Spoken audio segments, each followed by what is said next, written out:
It is a Football Friday here on the Desmond Johnson Show. We got a loaded show for you. Gabe Ramirez from the Bleav Podcast Network, host of Bleav in Bears, is here to help preview Carolina Panthers, Chicago Bears, 1 o'clock kickoff Sunday on Fox. We've got that. Plus, we've got from the Hornets Radio Network, Sam Farber stopping by. Training camp going on in Durham over at Duke University this week. He'll give us his idea of what's going on, the big storylines for the Charlotte Hornets as they get ready for this season. It's a huge part of the sports calendar right now. We got you locked in. It's the Desmond Johnson Show. Live with Desmond Johnson, son, the live is one. Represent NC to the fullest. Yeah, welcome to the Carolinas. Everywhere you go, the Tigers, Carolina Blue, the finest. Live action, feedback, the city need that. I've been number one, no cap. Here's the recap. Adrenaline is my addiction. I'm about to relapse. Step on the turf if you want and get your weed whack. I'm going harder than a martyr on the starter end. It's the heart of man, that's a rap like a cardigan. I'm breaking records, it's 4th and inches, I count the seconds. The over-under's my roar of thunder, my secret weapon. Yeah, the game is to be told. I don't break, I break modes. Follow me on Tobacco Road.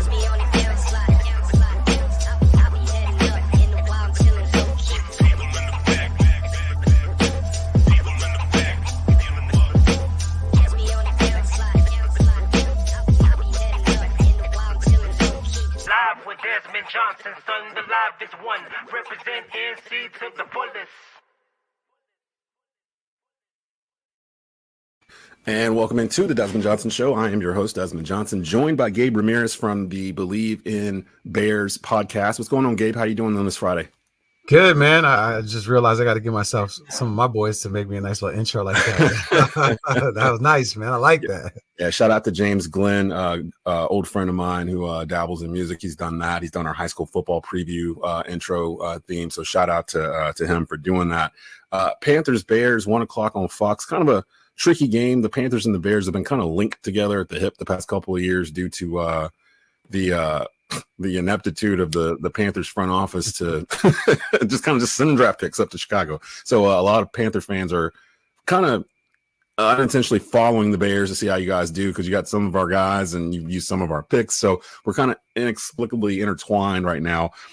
With the Chicago team, you're 2-2 coming into this matchup Sunday on Fox, 1 o'clock p.m. kickoff here in the area. Gabe, what do you think is the strength of this Bears team? Because it feels like at 2-2, you guys have been kind of up and down, still trying to figure out who you are and everything. After 4 games, what would you say, talking to Panther fans, is the strength of this Bears team and why? Well, I think undoubtedly anybody looking at the Chicago Bears team can pinpoint the defense as the strong suit of this team. But I think more so than that, if you're watching this team closely, it really is the confidence, right? Because it's the confidence of both sides of the ball, right? Even the offense, although it's been paltry in the first 4 games, putting up over 20 in 2 of them by way of the defense on those instances as well. I think I just, these guys really believe in themselves. Desmond, from the very moment they stepped into training camp, from the very moment Caleb Williams came in and took a leadership role as the rookie quarterback, start throwing up the claw. I'm not going to do it, but just start having everybody else do it. And I think from that moment, it gave everyone the level of believability. Listen, the Bears went from 3 wins to 7 wins, and they feel like there's a bit of momentum. Look at my little cat right there. They feel like there's a little bit of momentum right there for them, but it's the level of confidence they have. So you gotta, even when they're down, right? Even when they're down against the Texans, I mean, last possession had the ball and an opportunity to beat a Houston Texans team that a lot of people are going to feel like are going to be competing for a championship. So, even in those moments, they feel like, wow, that was week 2 of the season. Wait till we get to week 10. So it's this confidence that this Bears team has that oozes into both the offense and the defense, which I feel like is scary for some teams, because you know how it is, Desmond. Sometimes that blind confidence, you don't know no better, right? And you just think like, I don't know. I just feel like I'm supposed to be here. I feel like I'm supposed to be good. And that's what you're seeing from this Bears team. That's kind of what the Panthers have gone through the past 2 weeks when they swapped out Bryce Young for Andy Dalton. You kind of saw a change in the locker room and on the field in terms of the attitude of the Panther players and the staff. Like, it felt like a light switch came on all of a sudden. And even though they lost last week to the Bengals, I was telling Jonathan Stewart and Skylar Callahan earlier this week on Bleav in Panthers, technically the Bengals were 0-3 coming to that game. They were more desperate than we were coming into it. They had to win that game, whereas the Panthers are still kind of finding themselves. But I do agree with the whole blind confidence thing, because with the Panthers, they really don't have any business being confident anything at the moment, really, but they feel confident in what they're doing and what head coach Dave Canales has been instilling with them.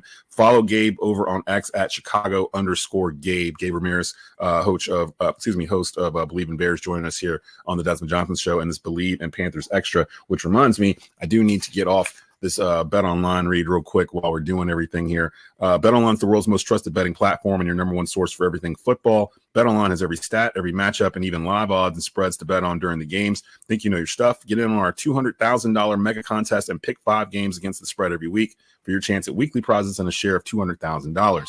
When the game is over, head on over to our online casino and get in on a game of blackjack or poker or on one with over 150 slot games. Head over to the website today to get in on the action. Bet Online, the game starts here.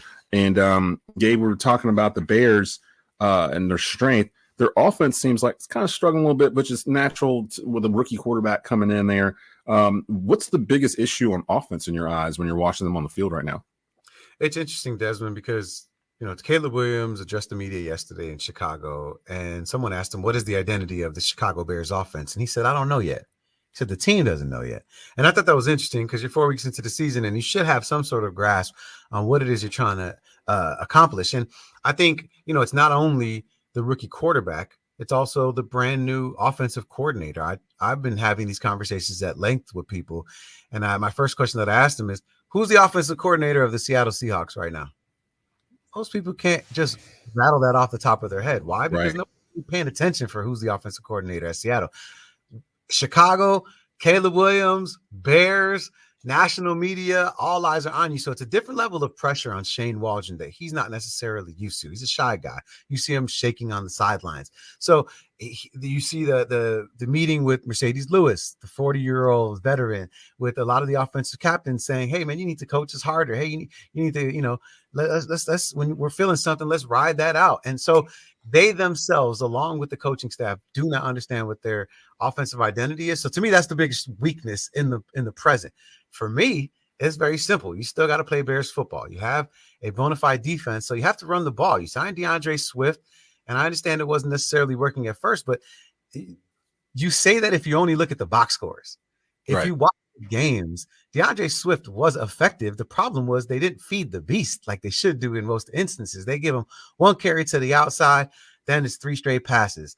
Then it's one run up the middle on a predictable first down. There was no game flow to it. So I think, the Bears have the opportunity to establish their identity. They laid a linchpin in it on Sunday in the victory against the Rams.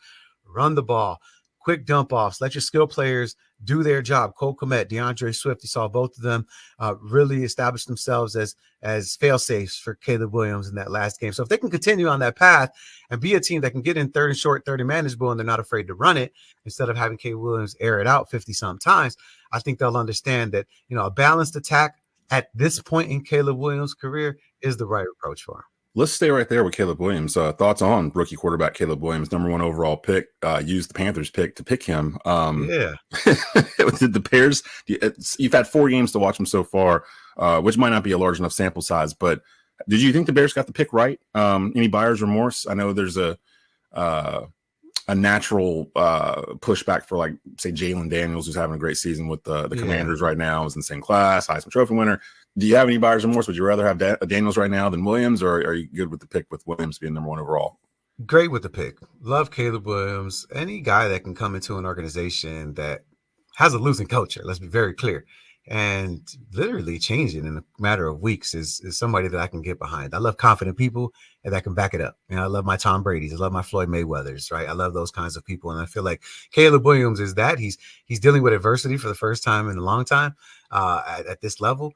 But a couple things. One, Panthers wouldn't have had the number 1 pick if they still had DJ Moore. Let's be very clear there, right? All right, let's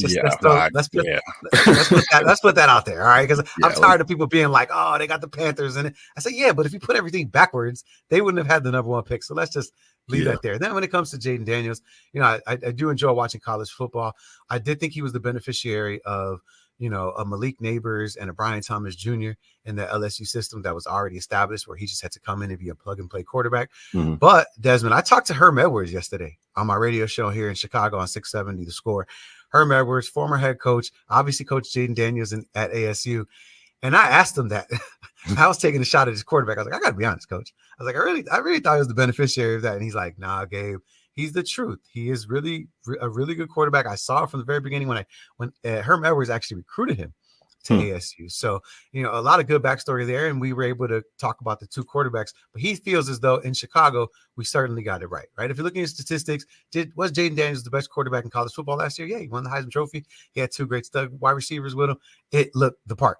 But when you're talking about who is a guy that can do everything, and once he figures it out at this level and plays with guys that are his age, will he rise to the top? And I certainly feel that way about Caleb Williams. Jaden Daniels, if you watch, I hate to go on a tangent, but he's like the mini Tua, right? Where he's dinking and dunking and he's extremely accurate, but when asked to go downfield, unless there's a Malik Neighbors, aka Tyreek Hill, there, it's going to be tough for somebody to come down with the ball, and we've seen that in the last couple of weeks where Jaden has struggled with interceptions. Now, Caleb Williams, on the other hand, after throwing 2 interceptions, something that he really got down on himself about, comes out against the Rams, right? It's one thing to say it. It's another thing to go out in a professional NFL game and perform at the level he did with no interceptions and still coming up with a touchdown. So I think the Bears got it right. I think he's perfect for this team, for the squad that we have in the present. And I think that he will continue to grow as we've seen in these 4 games.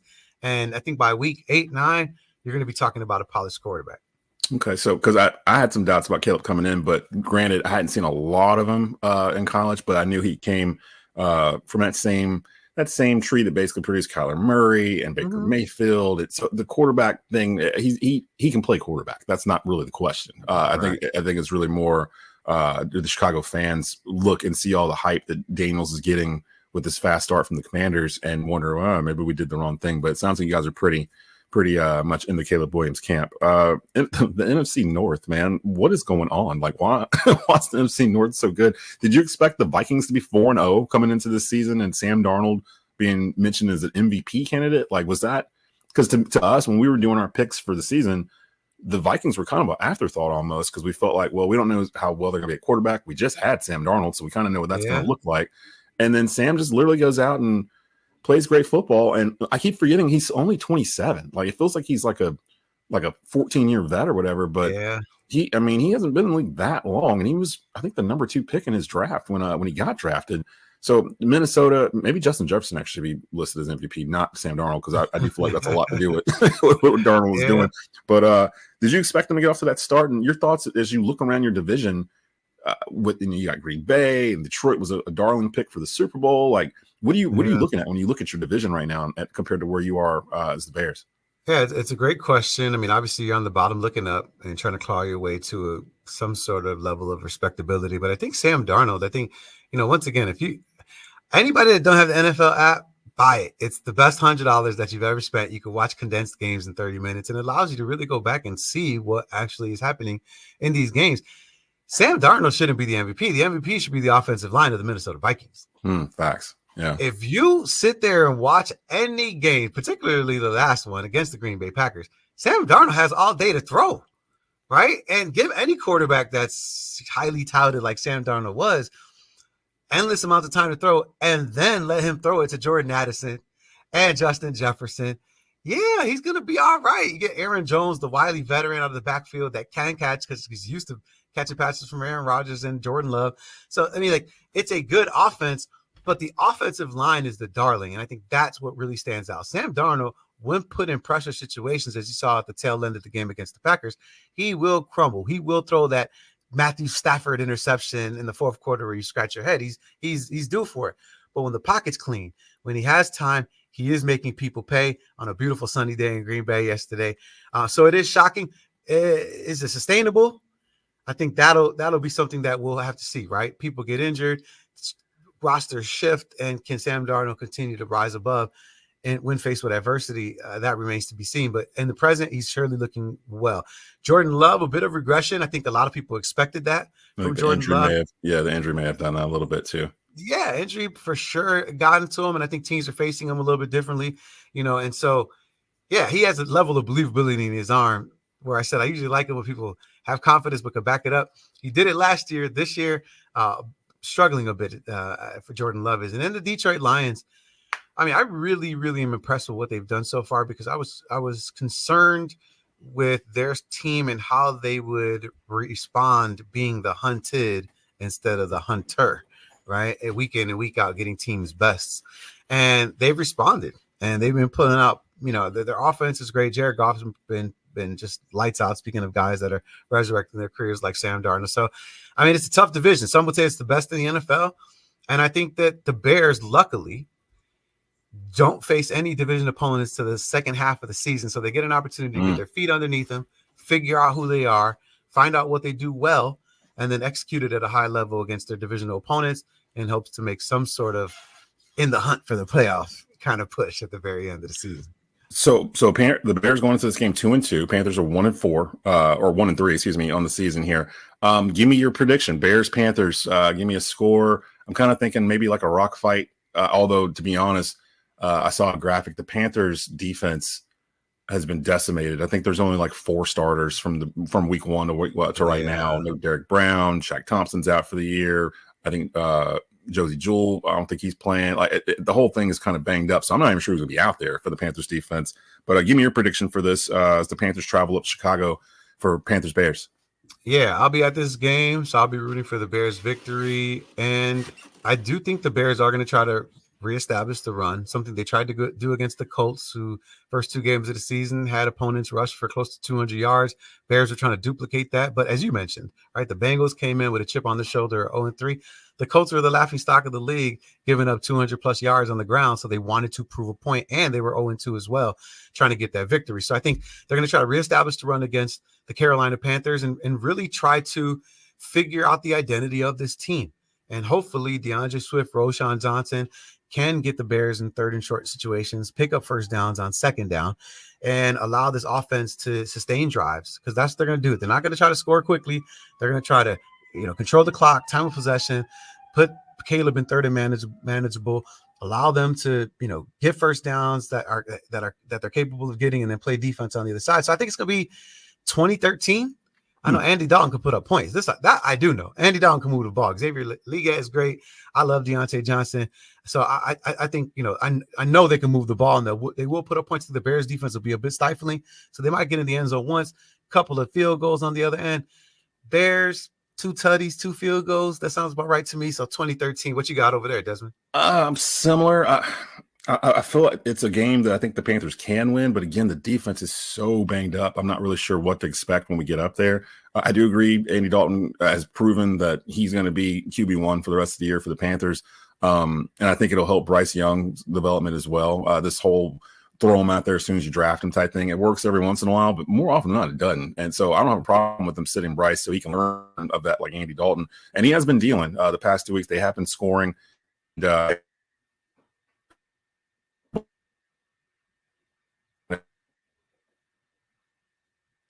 basically ran it for like 140 yards in the second half. So, because I think the Bears will run.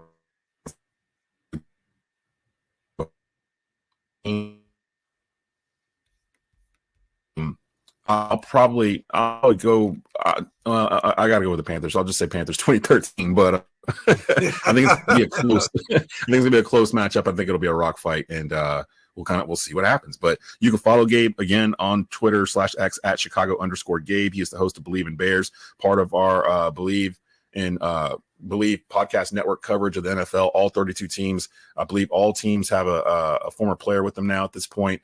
And you can catch us on Bleav pretty much everywhere, airport terminals, television, YouTube. It's all over the place. So definitely come check out the Bleav podcast network and go check out the great work the guys do at Bleav in Bears. Appreciate you coming through, Gabe. Always, Desmond. Great talking to you. Coming up, Sam Farber from the Hornets Radio Network will preview the Charlotte Hornets 2024-25 season. It's the Desmond Johnson Show. We'll be back in just a bit. Welcome back into the Desmond Johnson Show here on a beautiful Friday across the Triad. It is training camp season in the NBA, and our Charlotte Hornets, our young, scrappy Charlotte Hornets, are actually starting off this training camp season over in Durham at Duke University. Joining us right now, he is the voice of the Hornets Radio Network, Sam Farber, and friend of Tobacco Road Sports Radio. What's going on, Sam? How you doing, man? It must be basketball season. It's great to be with you, Desmond. Great to be talking to you again, and thrilled to be getting ready for another season of Hornets basketball. And of course, we are your provider here in the Triad of Charlotte Hornets basketball, the Hornets Radio Network. You can hear it through us on WWBG 1470 AM in Guilford County. So that's Greensboro and all surrounding areas over there. Wanted to hit you real quick as we finish up the week here. Three biggest storylines regarding the Charlotte Hornets, because I've been thinking, Sam, that how far away are we from having like a OKC, Minnesota type of season where we just kind of come out of nowhere? It's a young nucleus, a young core, and they win, I don't know, 45, 50 games. They're not supposed to, but they end up staying healthy and winning a bunch of games. Do you feel like this team is on the verge of doing something like that with the talent that they have under the age of 27 right now on the roster? They certainly can. I think, one of the words you use there is the most important one, and that is health. And that has really kept us from getting answers for the last two seasons. I don't think the Hornets lack the talent over the last 2 years to be a contender to make the kind of jump that you were talking about there, but they lack the availability to do so. And so there's been a reconfiguration of the front office, of the coaching staff, of the roster. In certain respects, it is a more mature roster with guys like Seth Curry, Vasa Micic, Taj Gibson now on the team. They've been around the block quite a few times, either in the NBA or in the game of basketball overall. But in other respects, it's as young as they have been in terms of the core pieces. This is now very much a LaMelo Ball, Brandon Miller, Miles Bridges driven team, and those guys are still very young, under 27, as you mentioned. So I think you've got a good combination there. And it's time, hopefully, to get some answers based off the health of the team and just exactly where the current ceiling and the overall ceiling would be for this group. You can follow him on Twitter/X at Sam Farber Live. It's Sam Farber, voice of the Hornets Radio Network, joining us here real quick as we end our week on the Desmond Johnson Show. Give me one of your biggest storylines going into this. I know health, that's the main thing everybody's been talking about with the Hornets. Can they stay healthy? But what's something out there that we're maybe not thinking about? What's one of the big storylines in your mind going into the season? Well, one thing I'm curious to see is who kind of takes over the team either for this season or long term. Oftentimes, particularly really, really successful squads, they'll identify around one individual. Think Michael Jordan and the Bulls, or, obviously Nikola Jokic. And oftentimes it is the best player, but sometimes it centers around a coach. Greg Popovich with the San Antonio Spurs is fantastic, as all those spectacular players they had. The dynasty is kind of marked by him, and there is an opening here to see who takes over. It could be Brandon Miller, who's entering his second season after a tremendous rookie season where, in any other year without Victor Wembanyama, he's probably the rookie of the year. You've got LaMelo Ball, who's already got on his resume being one of the youngest all-stars in NBA history. And now you have a new head coach in Charles Lee. You also have a new executive vice president of basketball operations in Jeff Peterson. So there's a lot of directions this could go. It doesn't have to be answered this year, but I'm curious if we start to see an answer on exactly whose team this is going to be or who this team is going to follow in the years to come. Yeah, it's an interesting statement you made there, because I did see some of Media Day where they were showing pictures of, or video of, LaMelo and Brandon Miller and Charles Lee kind of taking pictures together and doing that kind of thing. And I was like, I guess by default, we assume LaMelo is going to be like the leader of this team, because he was kind of the first high profile draft pick that arrived here out of this batch that's here, other than Miles, I guess you could say. But now, I don't know. It maybe feels like maybe it might shift a little bit more towards Brandon Miller, maybe being more the face of the franchise going forward, and LaMelo being more of a complementary piece, even though LaMelo's already gotten his money and everything else. Again, it goes back to what we were saying in the very beginning. It just feels like health. I think LaMelo only played like 22 games last year, so we really don't know what they look like healthy. Mark Williams is already out for a couple of weeks again. I believe it was a strained tendon in his foot or something to that effect. Who's the one player you feel like they've got to have the majority of the games this season in order for them to be successful, or is there one? Yes. There's a lot of pieces. I mean, there's no NBA team that can really withstand a high level of injuries, and we've learned that the hard way in Charlotte. In case anyone didn't know the lesson before, that's just, it's the nature of pro sports. These are the best in the world, and you can say next man up all you want, and everyone's going to do their very best in the moment to try and fill those voids. But the game is dominated by the best players, and when you don't have your best players, it gets very, very difficult. I point you towards the playoffs last year. Obviously, Charlotte wasn't a part of it, and I think injuries were a major reason why they didn't really have the opportunity to show what they could do with that previous core, previous coaching regime, and so on and so forth. But you look at all these playoff teams. I mean, Boston, make no mistake about it, they were the best team in the NBA last year. They were going to win the championship. I have no doubt about it. But the road was a lot easier because a lot of other teams took significant injuries. Joel Embiid and the Philadelphia 76ers, Giannis Antetokounmpo and the Milwaukee Bucks. I mean, there were so many openings that were created because teams had significant players or multiple players go down to injury.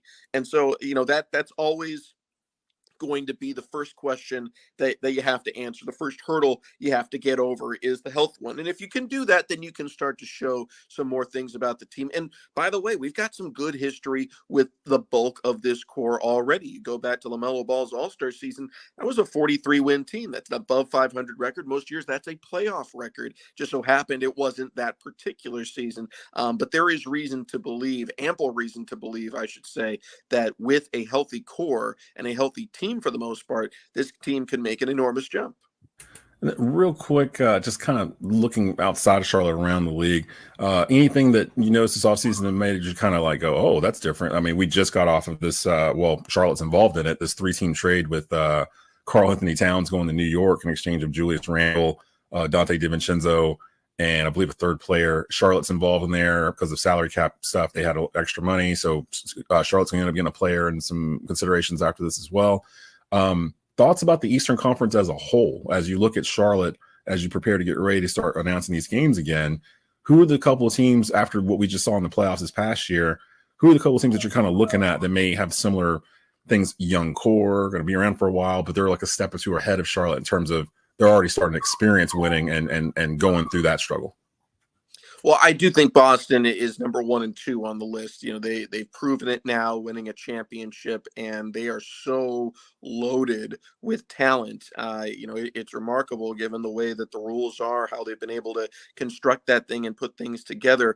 But it's impressive. So I think they're clearly the leaders. I think a team like Milwaukee that's had a lot of playoff success, including winning a championship, has to go in that next tier, along with maybe a Philadelphia and the New York Knicks, but it remains to be seen. I mean, health is going to have so much to do with all of this. I do think that there is an opportunity here for Charlotte to get into that area. I mean, it does come down to health, and there's so many unanswered questions from the last 2 years. I read a lot of these things, and there's some very smart people writing them. I'm not discounting the logic they're using, but it kind of ignores the fact that, Charlotte has gone through 2 years of overwhelming injury, and you look at the star players that have been drafted, the lottery picks that have been made by Charlotte. Many of them are starting to mature now, and some others are ready to contribute, maybe more so here in the years to come. So I think there is an opportunity to make a jump, but health is going to have a lot to do with it, and a lot of it, quite frankly, is an assumption on our part. It's been 2 years since we've seen this team healthy, so where exactly do they stack up? It's a bit of a mystery, which makes it a lot of fun, but it does leave a lot of opportunity here for the Hornets. I will say they have the opportunity to be a fun team to watch on NBA TV or wherever you might watch the Hornets play basketball. I know they added Harry Giles over the offseason, who's a familiar name here in this area. He played high school ball here, was a top prep star here, played at Duke. So he's in the fold now. You got Grant Williams, who played at Charlotte, if I'm not mistaken. So there's familiar names and faces that are around this franchise. And like you said, it really just comes down to health. Can they all stay on the floor at the same time and start to mesh together so we can see what we have and kind of go forward from there? Again, you can follow Sam on X at Sam Farber Live. He is in Durham this week, wrapping up training camp for the Charlotte Hornets. So far, I don't think I've seen any images of Cooper Flagg dunking on any of our professionals in Charlotte or anything like that. So hopefully that hasn't made its way to Twitter or anything of that sort. But Sam, we'll definitely talk again soon as we get closer to the regular season. And go Hornets, go Buzz City. Absolutely. We'll tip off the preseason on Sunday, and definitely want to invite all of our friends up in the Triad to come down, check out a Hornets game. It's going to be a great time this season. Hopefully a lot of health for the roster, but also a reimagined Spectrum Center that fans can, get to marvel in. I'm excited to get in the building starting this weekend and see this exciting team in this exciting reimagined venue. So it's going to be a lot of fun. Go to Hornets.com for all your ticket needs.